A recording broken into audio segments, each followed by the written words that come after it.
हम और आप दिगंबर जैनाचार्य विरचित जैन व्याकरण कातंत्र रूपमाला का अध्ययन कर रहे हैं। कातंत्र रूपमाला के इस अध्ययन में नपुंसक लिंग का प्रकरण हमारा बीच चल रहा है। व्यंजनांत नपुंसक लिंग की चर्चा हमारे बीच में है। पूर्व सत्रों में मूर्धन्य सकार सस की चर्चा आपके बीच में हुई थी और अब दंत सकार जिन शब्दों के अंत में होता है ऐसे यशस नपुंसक लिंग की चर्चा हम आपके बीच में रख रहे हैं। और यशस शब्द में ये तो आपको विदित ही है कि नपुंसक लिंग में प्रथमा द्वितीया विभक्ति के रूप ही हमें सिद्ध करने होते हैं और प्रथमा द्वितीया विभक्ति का एक वचन एक साथ में, प्रथमा द्वितीया विभक्ति का द्विवचन एक साथ और प्रथमा द्वितीया विभक्ति का बहुवचन एक साथ ही सिद्ध होता है। तो ये प्रक्रिया हमारी और आपकी चल रही है। यशस जो दंत सकारांत शब्द हैं, पुल्लिंग में इनकी प्रक्रिया अलग होती है, नपुंसक लिंग की प्रक्रिया इनकी अलग है। तो जिन शब्दों के अंत में दंत सकार हो ऐसा यशस, यशस माने यश। अब ये ध्यान रखना, सामान्य बोलचाल की भाषा में यशस शब्द ऐसा लगता है आपका यश बहुत अच्छा है, माने यश माने कीर्ति, यश माने ख्याति। अब उसका संबंध तो किसी भी लिंग से हो सकता है, परंतु मूल में जो यशस शब्द है वो नपुंसक लिंग है, उसकी प्रक्रिया नपुंसक लिंग में चलती है। तृतीय आदि विभक्ति में नपुंसक लिंग और पुल्लिंग और स्त्रीलिंग का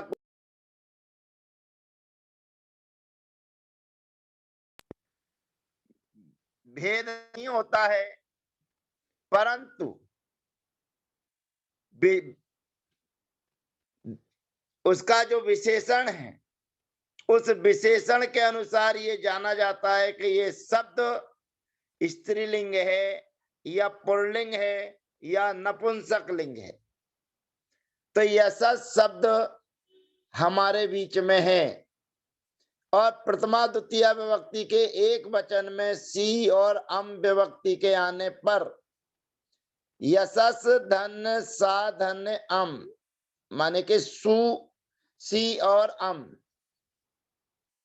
यहाँ पर नपुंसकात सेमोर लोपो न च तदुक्तम, सूत्र से सी और अम का लोप कर यशस, यहाँ पर दंत सकार को रेप शोर विसर्जन, यहाँ सूत्र से सकार आदेश सकार को विसर्ग आदेश करने पर यशः प्रयोग सिद्ध होता है।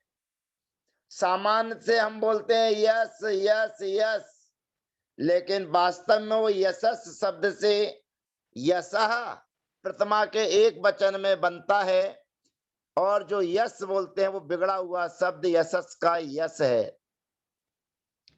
यशस शब्द से प्रथमा द्वितीय विभक्ति के द्विवचन में औ विभक्ति के आने पर यशस धन औ, यहाँ पर औ रीम, सूत्र से औ के स्थान पर ई आदेश कर यशस धन ई, यहाँ पर व्यंजन मत्स्वरम परवर्णम नयेत सूत्र की सहायता से यशसी प्रयोग सिद्ध होता है। यशस शब्द से प्रथमा द्वितीया विभक्ति के बहुवचन में जस और सस विभक्ति के आने पर यशस धन अस। इस स्थिति में जस ससो नपुंसके सूत्र से जस और सस की घुट संज्ञा करने पर जस ससो सी, जस और सस के स्थान पर सी आदेश होता है नपुंसक लिंग में। तो सी में से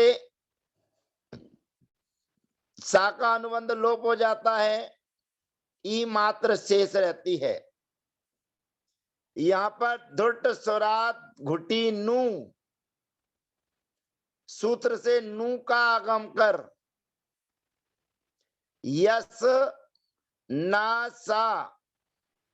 अब यहां पर जो नू का आगम करना है वो कहां करें? तो अंत स्वर के बाद, जहां उ का अनुबंध होता है वहां पर आगम अंत स्वर के बाद होता है।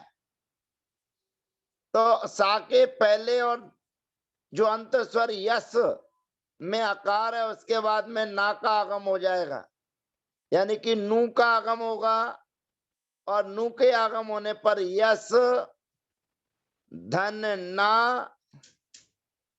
धन सा धन ई, ये हमारी स्थिति है।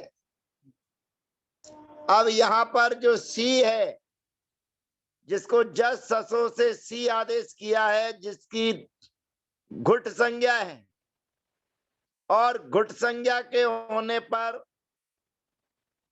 शांत महतोर नोब धाया सूत्र से दीर्घ कर देंगे। शांत महतोर नोब धाया से दीर्घ आदेश करने पर यशांश धन ई। इस स्थिति में मनोरनुस्वारो धुटी, यहां पर शांत महतोर नोपधाया से दीर्घ आदेश किया है और घुटी चा संबुद्धौ सूत्र से भी दीर्घ किया जा सकता है, क्योंकि वो ना की उपदा को दीर्घ करता है। घुटी चा संबुद्धौ से दीर्घ किया जा सकता है और शांत महतोर नोपधाया ये कहता है कि सा है अंत में जिनके, ऐसे शब्दों को दीर्घ आदेश होता है। तो यहाँ पर दो सूत्र हमारे बीच में है, घुटीचा संबुद्धौ और शांत महतोर नोपधाया। इन दोनों सूत्रों के माध्यम से प्रैक्टिकल करने पर जिस सूत्र की विशेष उपयोगिता होती है उस सूत्र से दीर्घ आदेश करने पर यसान धन सा धन ई। यहां पर मनोरनुस्वारो धुटी, जो नाक नू का आगम किया था उसको अनुस्वार हो जाएगा यशांश, और ई है तो व्यंजन मत्सरम परवर्णम नयेत सूत्र से शब्दों को जोड़ दिया जाएगा तो शब्द बन जाएगा यशांशी। अब संबोधन में भी इसी प्रकार से हे यशा, हे यशसी और हे यशांसी। अब यश शब्द से तृतीया आदि विभक्तियां चलती हैं। तृतीया आदि विभक्तियों में पूरी प्रक्रिया पुल्लिंग के समान ही सिद्ध होती है। इसलिए यशस शब्द से तृतीया विभक्ति के एक वचन में टा विभक्ति के आने पर योनुबंधो प्रयोगी से टा का अनुबंध लोप हो जाएगा, आ शेष रहेगा। यशस धन आ।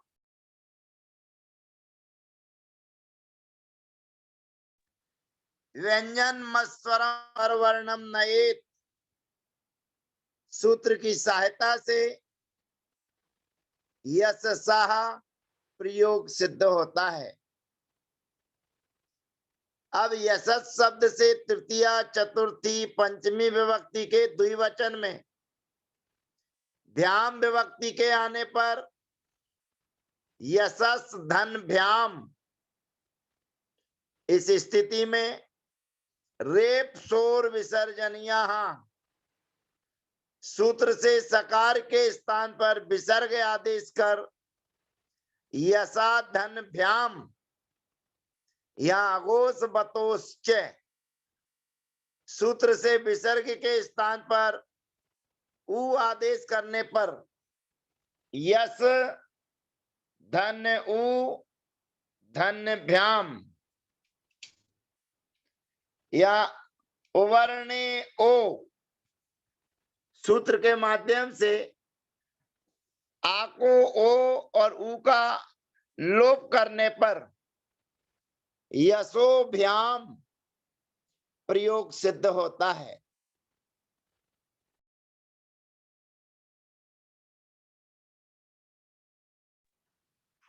यशस शब्द तृतीया विभक्ति के बहुवचन में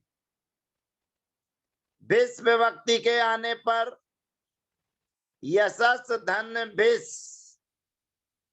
यहाँ पर रेप शोर विसर्जनिया सूत्र से विसर्ग आदेश, अगोस बतोश्च सूत्र से विसर्ग के स्थान पर उ आदेश और उवर्णे ओ सूत्र के माध्यम से ओ आदेश हो जाने पर यशो भी, और जो भिस्का सा है उसके लिए पुनः रेप शोर विसर्जनीय सूत्र से विसर्ग आदेश करने पर यशो भी प्रयोग सिद्ध होता है। अब यशस शब्द से चतुर्थी विभक्ति के एक वचन में गे विभक्ति के आने पर यस धन गे यानी कि गा का अनुबंध हो जाएगा ए व्यंजन मस्वरम परवर्णम नयेत सूत्र के द्वारा यस से प्रयोग सिद्ध होता है। यशस शब्द से चतुर्थी पंचमी विभक्ति के बहुवचन में भ्यस विभक्ति के आने पर यशस धन भ्यस, यहाँ पर रेप शोर विसर्जनिया सूत्र से शकार के स्थान पर विसर्ग आदेश यसा धन भ्यस या अगोस बतोश्च सूत्र से विसर्ग के स्थान पर उ आदेश कर यस धन उ धन भ्यस या उवर्णे ओ सूत्र से आके स्थान पर ओ आदेश और रेप शोर विसर्जनिया सूत्र से भैंस के सा को विसर्ग आदेश करने पर यशोभ्या प्रयोग सिद्ध होता है। यशस शब्द से पंचमी षष्ठी विभक्ति के एक वचन में गसी गस विभक्ति के आने पर यशस धन अस, यहाँ व्यंजन मस्वरम परवर्णम नयेत सूत्र की सहायता से रेप शोर विसर्जनिया सूत्र से सकार के स्थान पर विसर्ग आदेश करने पर यशसा प्रयोग सिद्ध होता है। यशस शब्द से षष्ठी सप्तमी विभक्ति के द्विवचन में ओस विभक्ति के आने पर यशस धन ओस। इस स्थिति में व्यंजन मस्वरम परवर्णम नएत सूत्र की सहायता से रेप शोर विसर्जनीय सूत्र से सकार के स्थान पर विसर्जनीय आदेश करने पर यशसो प्रयोग सिद्ध होता है। यशस शब्द से षष्ठी विभक्ति के बहुवचन में आम विभक्ति के आने पर यशस धन आम व्यंजन मस्वरम परवर्णम नएत सूत्र की सहायता से यशसाम प्रयोग सिद्ध होता है। यशस शब्द से सप्तमी विभक्ति के एक वचन में गी विभक्ति के आने पर गा का अनुबंध लोप हो जाएगा और व्यंजन मस्वरम परवर्णम नएत सूत्र की सहायता से यशसी प्रयोग सिद्ध होता है। यशस शब्द से सप्तमी विभक्ति के बहुवचन में सुप विभक्ति के आने पर यशस धन सु यहाँ रेप शोर विसर्जनीय सूत्र से सकार के स्थान पर विसर्ग आदेश करने पर यसा धन सु या से वा पर रूपम सूत्र के द्वारा विकल्प से दंत सकार आदेश करने पर यशस्सु प्रयोग सिद्ध होता है और जहां विसर्ग के स्थान पर सकार आदेश नहीं होगा वहां पर यशः सु प्रयोग सिद्ध होता है। इस प्रकार से दंत सकारांत शब्द यशस शब्द की सिद्धि आपके बीच में हुई। इसी प्रकार से वचस, इसी प्रकार से ओजस, इसी प्रकार से पयस, तपस, वयस इत्यादि शब्दों की सिद्धि होती है, ऐसा जानना चाहिए।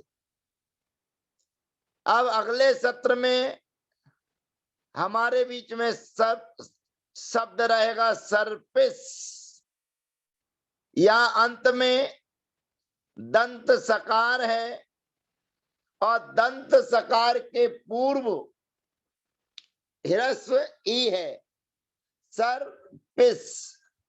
तो ऐसे सर्पिस शब्द जो हमारे बीच में आ रहा है उस शब्द की चर्चा अगले सत्र में आपके बीच में रहेगी। जय जिनेंद्र, वंदना, सबका यथा योग अभिवादन।